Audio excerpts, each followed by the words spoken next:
इस वीडियो पे एक कहानी दिखाने वाला हूँ।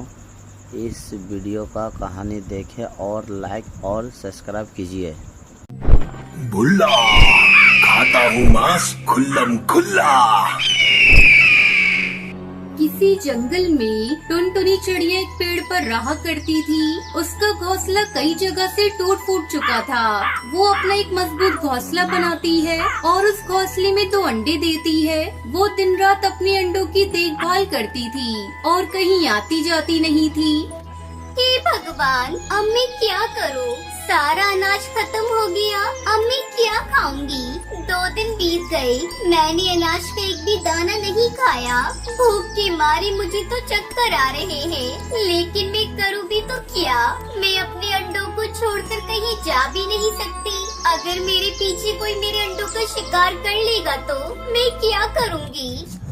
टुनटुनी भूख से बेहाल अपने घोंसले में उदास बैठी थी। तभी उस पेड़ के नीचे रहने वाला दुष्पास भुल्ला टुनटुनी को उदास देखकर उसके पास आता है। भुल्ला बास को अपने करीब देखकर टुनटुनी डर जाती है। तब तक आप लोग कमेंट पे बताएं 75 डिवाइडेड बाय 9 कितने होते हैं।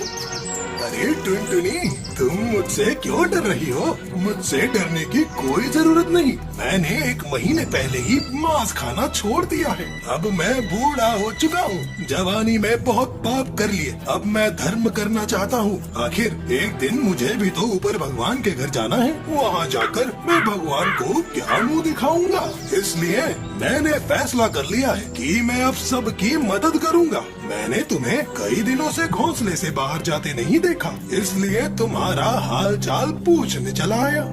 टुनटुनी इस बास की चिकनी चुपड़ी बातों में आ जाती है। क्या बताऊं बास भाई, मैंने 2 अंडे दिए हैं। मुझे हर समय यही चिंता सताती है कि अगर मैंने छोड़कर भोजन की तलाश में बाहर गई तो कोई मेरे अंडों का शिकार कर लेगा। भूख से मेरी जान निकल रही है, पर समझ में नहीं आ रहा है मैं घर अकेला छोड़कर जाऊं भी तो कैसे।